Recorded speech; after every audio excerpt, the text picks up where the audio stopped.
I was It's just gonna not, say, this is really important stuff. it's not a, Yeah. it's not a,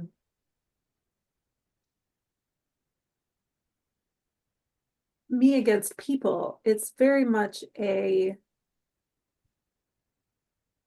what is my own part in it? And also, am I just not finding the right spaces?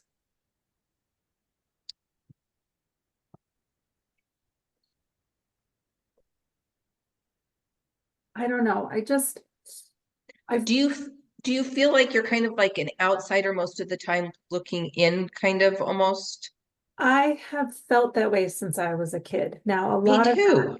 a lot of that is because of my upbringing and because Mm, of the way that I was raised. I mean, we were very much on the outside looking in most of the time. It was very much an environment of us versus them, like us in the missionary world versus the world. And then right. outside the missionary world, it was we were staff, us versus the students, them. And so there was never a space in which I could fit because I was always on the pedestal or on the outside looking in. And how do you function then when you get into spaces that you love and you want it to work? And I am such a person that has to be who I am. Like it literally almost kills me every time I don't live who I am. Like that's my biggest struggle with my depression and anxiety is when I am not allowed to be who I am, it literally eats away at my soul. And so I try to convince myself Hang on. that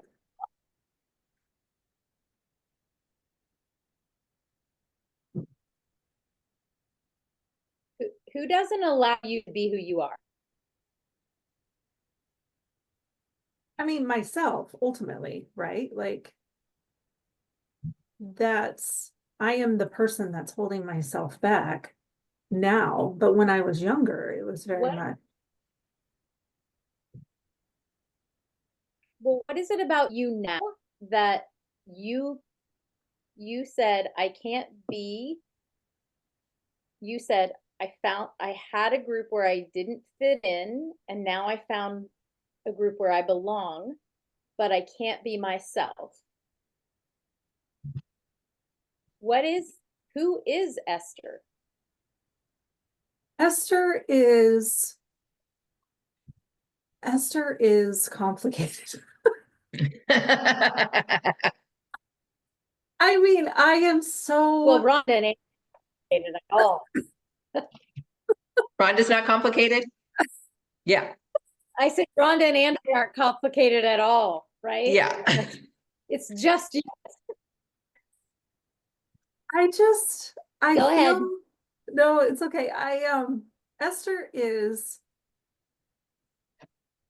Esther lives out loud. Esther has to speak what she is thinking. Esther has to express her feelings openly. Esther has to um, speak up when things seem askew or if things feel off. And sometimes, sometimes this is the weird part. Sometimes I can't put my finger on why things feel off, but I know it. Mm. I can Well, this feel came it. up a few weeks ago. Remember when I didn't like the podcast thing because it was felt too heavy for me, and I asked you, you asked me why, and I told you, and I could tell that it was really hard for you to ask me why. It was. And it wasn't against you guys. It was very much this internal battle of if I speak my truth, am I still going to belong? And I know I will in this space, like, right? Like I know that, but there's still that part of me, The fear. that fear that I question, am I still gonna belong if I speak up and ask? And 9 times out of 10, it's just questions of, okay, help me understand so I can adjust my thinking or adjust my expectation or adjust, because I really, really am open-minded most of the time. I think, maybe I'm wrong. I could be wrong, but You appear to be. I've not seen anything that would be not support that. yeah. But for some reason, in my past, when I ask questions, people look at that as I'm trying to cause problems. And I'm just trying to cause waves and I'm trying to disrupt the system. And it's like, no, help me understand. You're looking for clarity. Looking for clarity. I'm asking questions because I'm trying to make sense of it, in my mind. And so, Right. yeah, Do you think that as you're met with just being given the answers for your clarity, do you think that you will, and nobody thinks that you're coming from a place that's not loving and kind, do you think that you will start to feel more secure? ask that again. So as you are able to ask questions and you're met with people providing you with clarity, not thinking that you have any kind of negative intentions or any, like, just assuming that whatever you're saying is coming out of a place of love, after you practice that skill in a group that allows you to do that, do you think you'll become more secure? I want to say yes. I'd But like you're to not believe, sure. right. I'd like to believe that, Okay. and I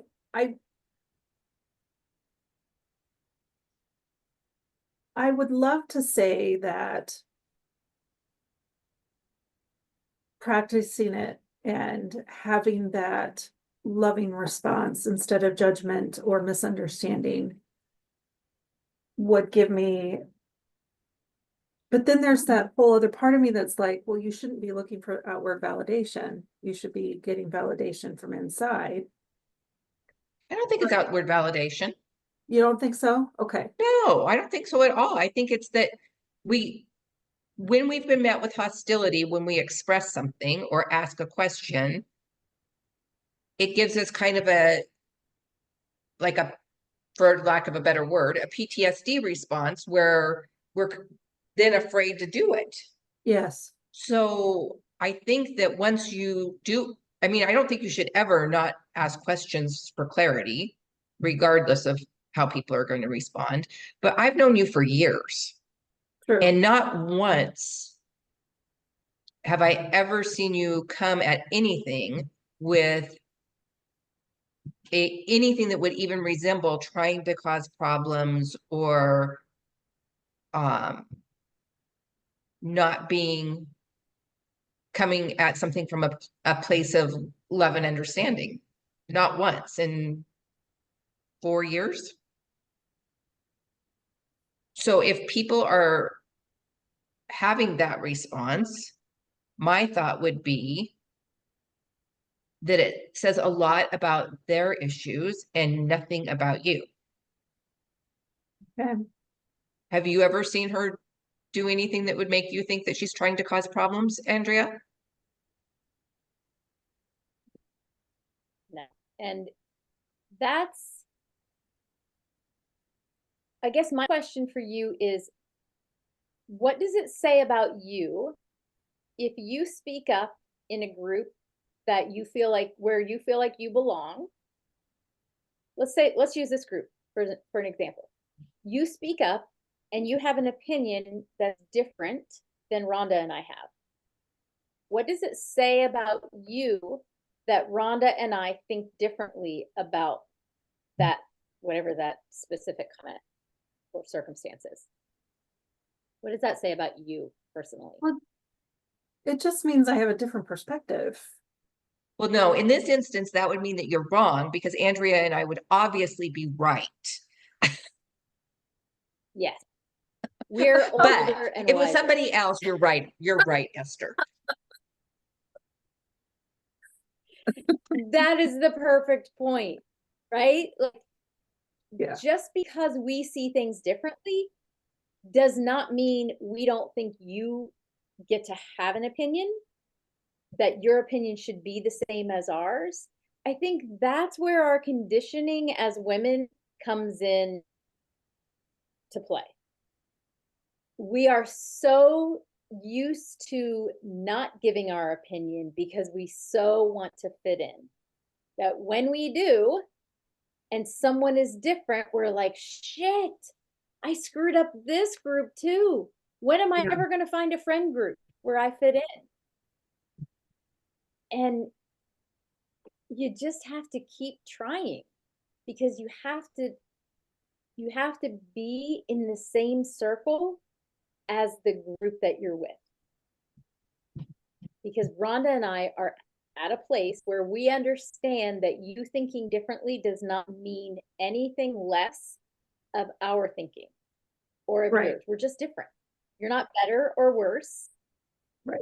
That's why we call it circles, right? We take out the hierarchy of I'm here and you're here, and we just say, she's not there on her circle yet because she's still in her 40s and we're in our late 50s and we've had a hell of a lot more experience and understanding of other people. It doesn't, it's never about you're wrong and we're right or the other way around. But our But I think the conditioning important teaches thing us to remember that is that you always come at things from a place of love and seeking to understand, and that your Oh. true friends Yeah. always understand that. So when you say something, even if it were to hit us wrong, we would stop and think, she didn't mean it that way, because Esther is a person who always comes at things from a place of love and trying to understand. So 100%. And that does is that the help at importance all? of being who you are and This not who you think. does. This does, because I think that is something I've struggled with this year, especially. Is just, and I think it's just because I really just am at a place where I can't allow myself to sink back into this place of not being my authentic self. And there's that fear that if I'm being my authentic self, people aren't gonna like the authentic Esther. Mhm. And Yes. but I also can't not be my authentic self, because when I'm not living authentically, my depression and anxiety kick in. It takes a nosedive and I go dark places. I mean, that's what happened when I was in high school. It's what happened when I was after Brianna was born. It's what happened after the twins were born. Like, I just had to be. And when I moved to Minnesota, I had to be who I was. I have to be. Like, there's this thing driving inside me that if I can't live my authentic truth, it literally eats me on the inside. And I go dark places. And I can't do that again. Like, I just refuse to go there again. Because I'm So what do you think's bringing it up now? um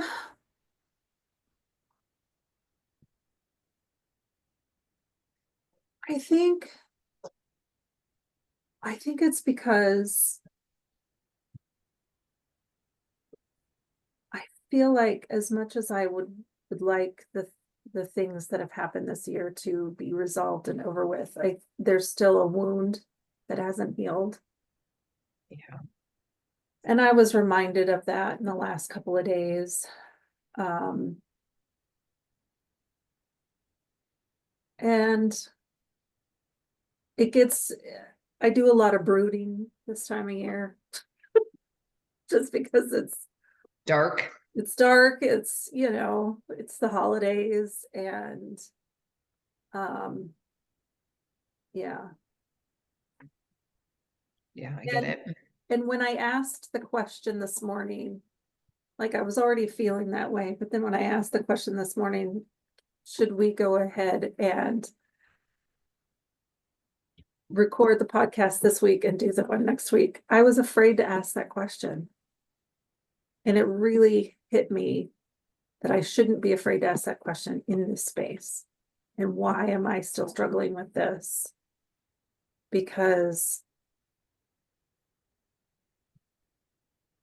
and is it just me? Is it something that is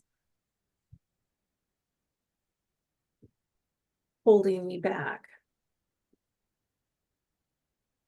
Yeah, I think you're always going to have that fear because that is 40 some years of reaction and response to things. Conditioning. Yeah. And you have to say, okay, hang on a second. Why am I feeling that way in this space? right. Because we know, as Rhonda said, we know that you're never coming from a place of anger or and if you are, because we know the real you, we would also say that's not like Esther. Something's going on that's making Esther feel this way, right? That's what belonging is. It's not just you belonging, it's all of us together. And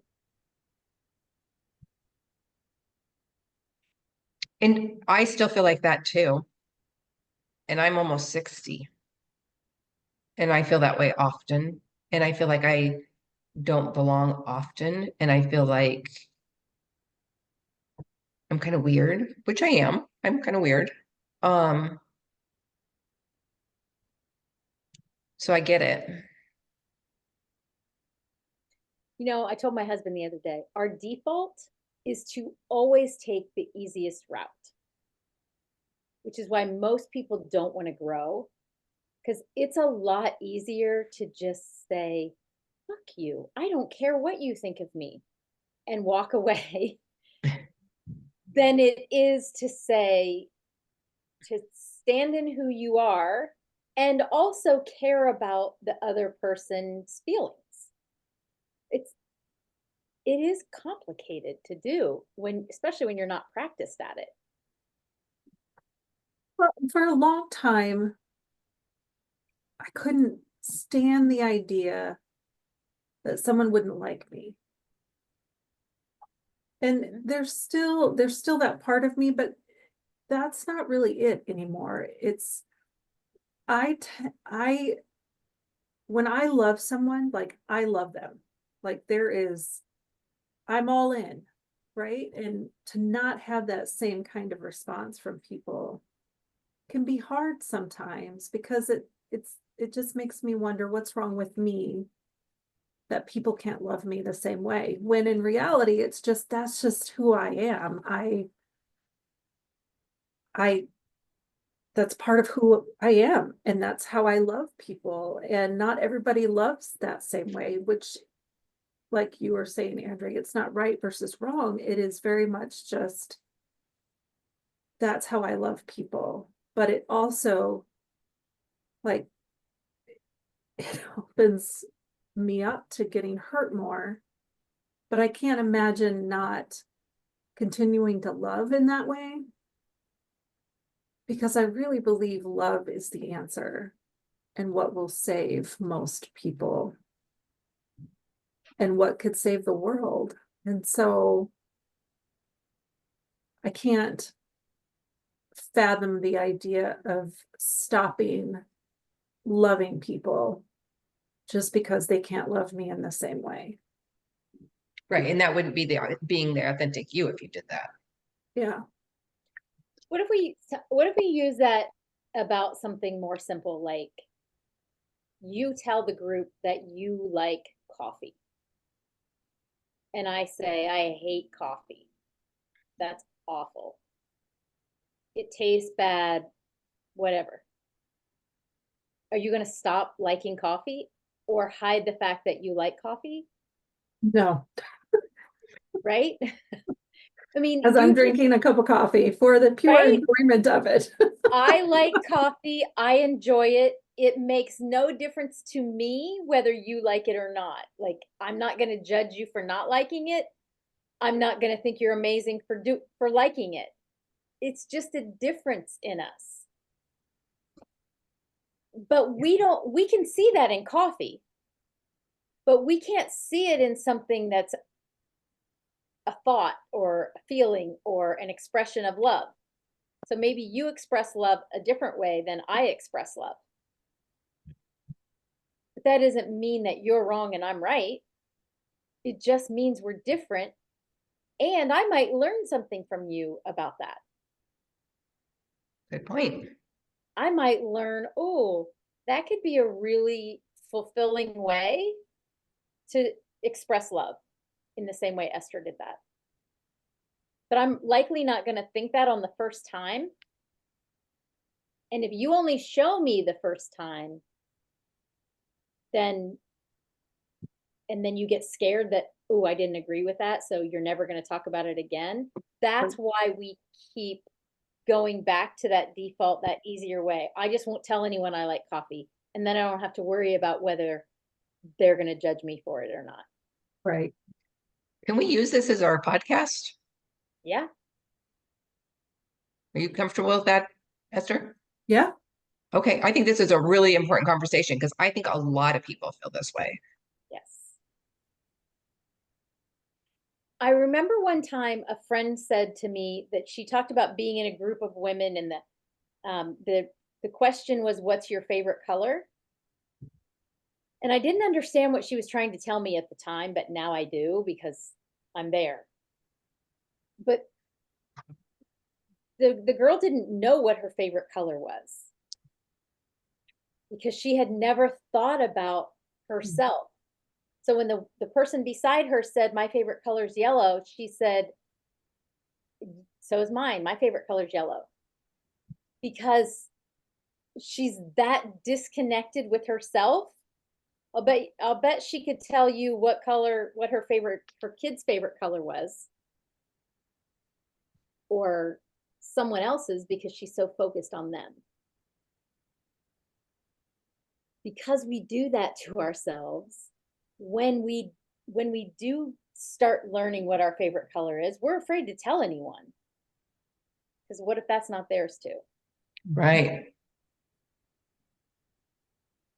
It reminds me, I don't know why it just reminded me of this, but it reminds me of the time I was at a leadership training for when I worked at Pizza Hut years and years ago. And we had to go as an introduction, we had to say one interesting fact about yourself. And I sat there and was like, there's nothing interesting about me. And I want to say it was 5 years later. And I think I said, I'm a mom. I think that's what I said was, I'm a mom. I have a little baby. And it was about 5 years later, maybe, that I was at a similar situation. And I was reminded of that moment. And I thought, oh my gosh, I had forgotten the fact that at the age of 17, I flew to the jungles of South America and and I'm like, that's an interesting fact.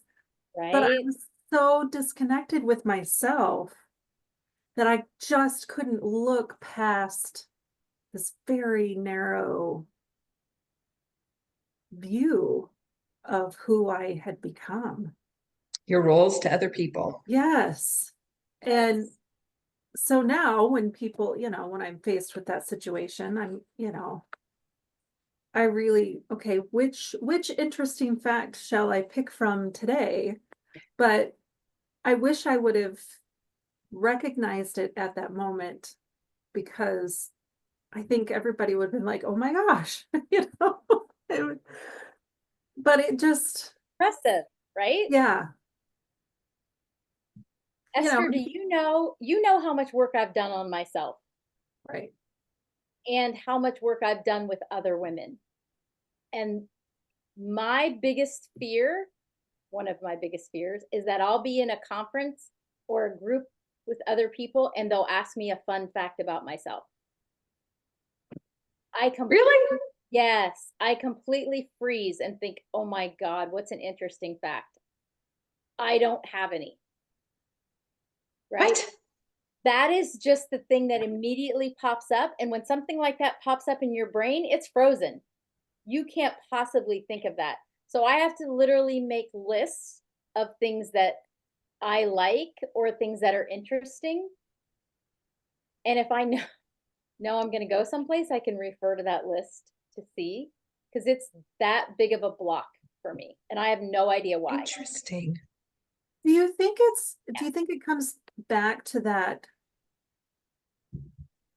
wanting to fit in that space? It's a brand new space and we've been so conditioned that we all have to fit in. And so I have to have this amazing fact so that I can fit in with this new group.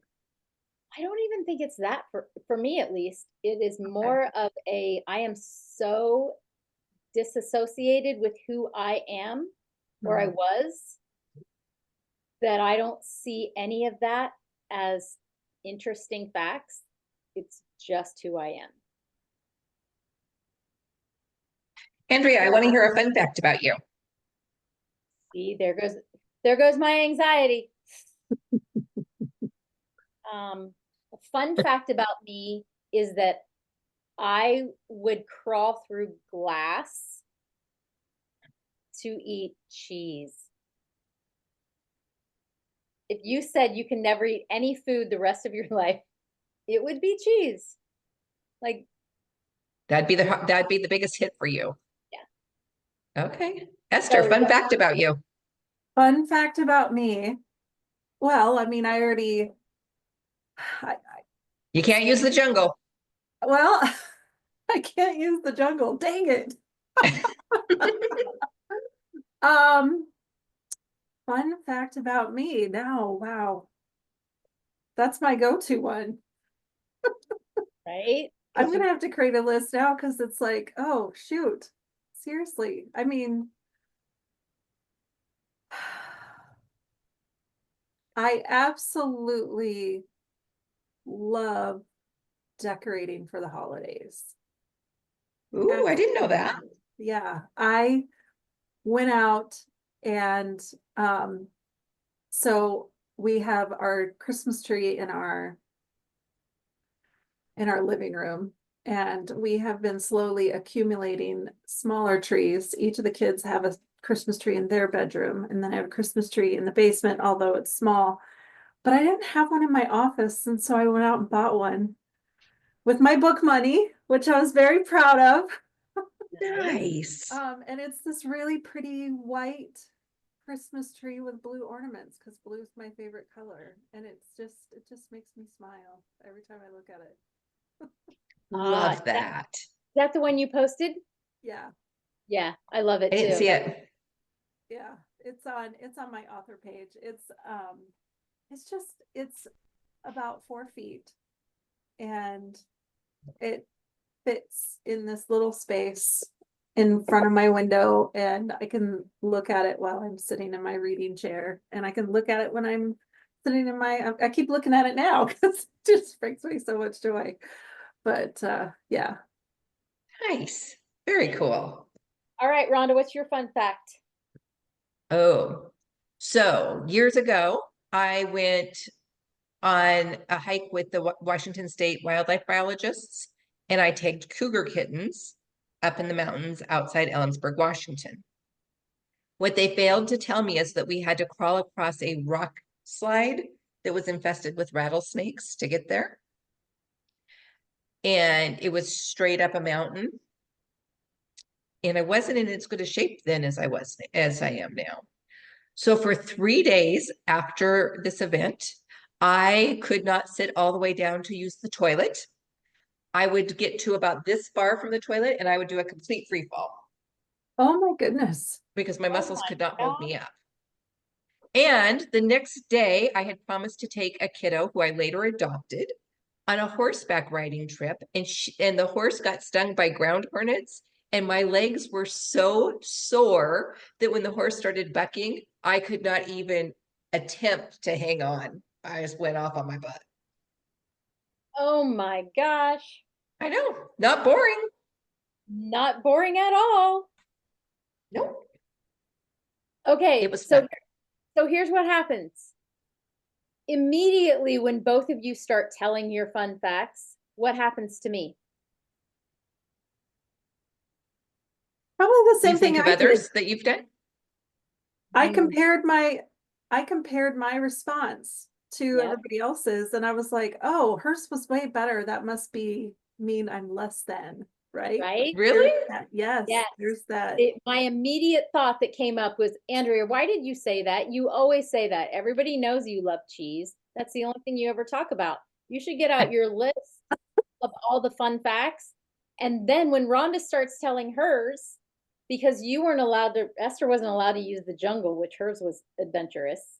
And then Rhonda starts telling her adventures. And then right shoulder starts telling me again, oh my God, you have zero life. You don't have anything interesting about you. Very interesting. Isn't it? And it's only when you pay attention to what you're saying to yourself.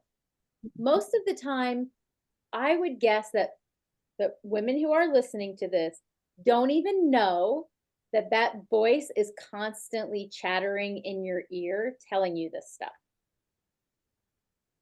Agree. But I'm really aware of it. We are And fascinating.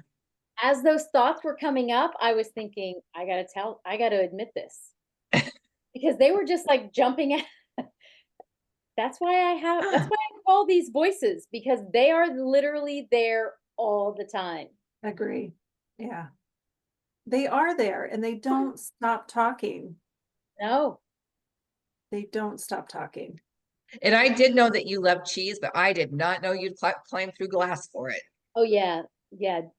As my health coach, Rhonda, if you're going to tell me things that something I'm never allowed to eat, or that I'm not allowed to eat anything, you have to keep cheese in there and we'll figure out a way. But Andrea, as your health coach, would I ever tell you that you were not allowed to eat something? Not, which is why No. which is why I have you. Which Yes. is also why Rhonda's my health coach. Right?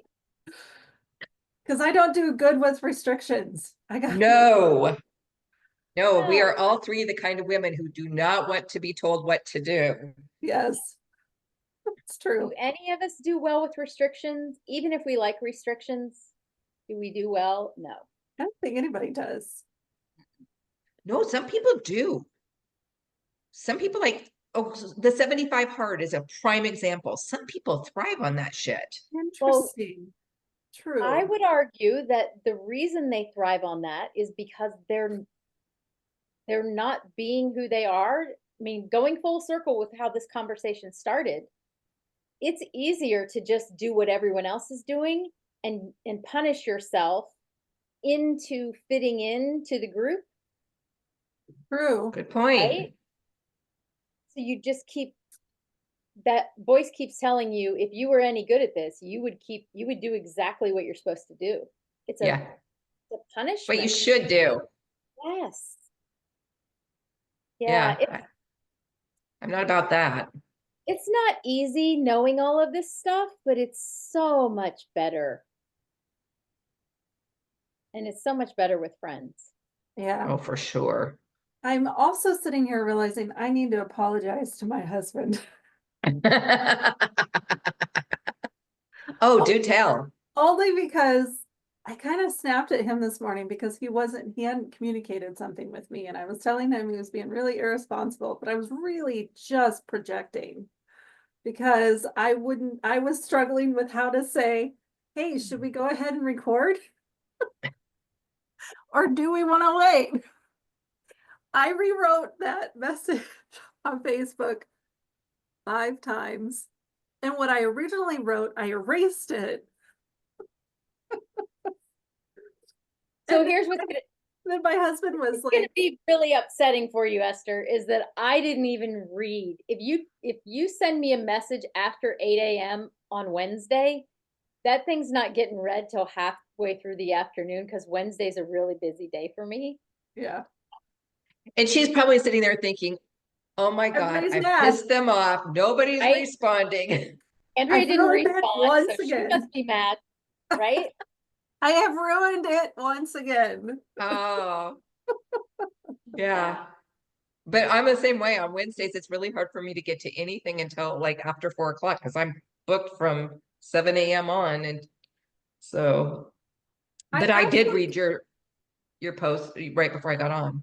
I actually didn't even think of, I mean, I did it first and then I was like, no, I know they're busy on Wednesday mornings. Wednesday mornings are busy. And so I I didn't really think that much about it. I came home and I did my normal routine of, well, I fed the animals and then I exercised. But then I was like, I need to do some meditating because obviously I'm struggling today. But I woke up struggling. So I knew it wasn't just the messaging or the messenger thing. And I just was like, and that's where it kind of landed was I've been thinking about this for a couple of days. And so I think I think me struggling to say something was like the icing on the cake of that overarching struggle the last couple of days. And um yeah. Would you be willing to consider that when you're struggling to say something, that you just say it in this group and that we will always just assume that it's coming from a positive place? Yes. Okay. And if we need clarity, we will just ask you a question Yes. because we're going to just assume that it's coming from a good place. And if we're confused, we'll just ask. Yeah. So that is the women lead way. That is the whole purpose behind women lead in safe spaces is that when someone shares, they don't have to feel like, oh, I'm not going to belong anymore because we have made the choice that we're going to not judge and not shame and to ask questions to clarify. And we have to trust each other. That's the only way it works. Yeah. It's the only way that we make a commitment to you that if we take it the wrong way, we ask, okay, wait a minute. Can you explain that further so that I understand you're not judging or whatever? I think that's the step that most of us don't take. I know I didn't take it before this, before I found all of you, that we automatically let that voice start talking to us and telling us, oh, you said the wrong thing. You shouldn't have said that. And then we pull back even further, which makes it appear that we were trying to be nasty Right. when we weren't. Right. Like we overcomplicate things so much. Yes. And And I wonder too if part of my conditioning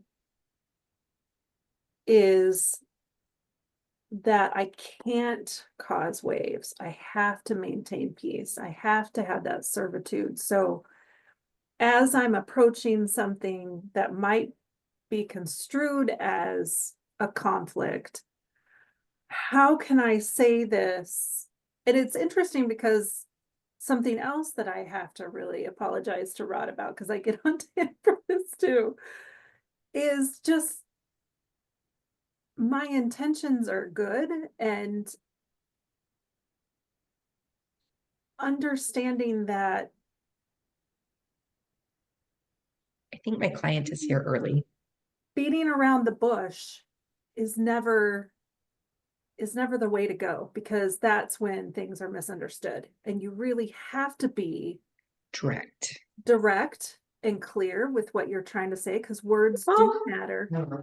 Bye, Rhonda. Because words You- do matter. Yes. Words And do matter. Why do you think, so you've mentioned twice now that you need to apologize to Rod. Why do you think it's easier when you go to say something to him, do you go through all of the struggle that you went through this morning trying to decide exactly what to say or how to say it? Or do you just blurt it out and apologize later? For a long time, I would struggle with how to say things with him. I am now at a place where I am more open to say things because he and I have gone through so much, and I know that he is my safe space. And even though there are still times where I'm like, it's gonna get sick of me. Right? Like there's that fear that's there, but I know that he really does love me. And you know, only because we've been through so much. So And that's the perfect way to end, because that is what safe spaces are all about, is having a group of women that have your back. yeah. And that even if you say the wrong thing, even if you come from the wrong place, we are committed to each other enough that we're going to ask and keep working, because that relationship is important enough to keep working toward it. And sometimes I think, it's just not possible. But it is possible. It just takes a little bit more effort, and it's so, so worth it. Yeah, agreed. So, okay. Anything else? I don't think so. I needed that. Thank you. That was wonderful.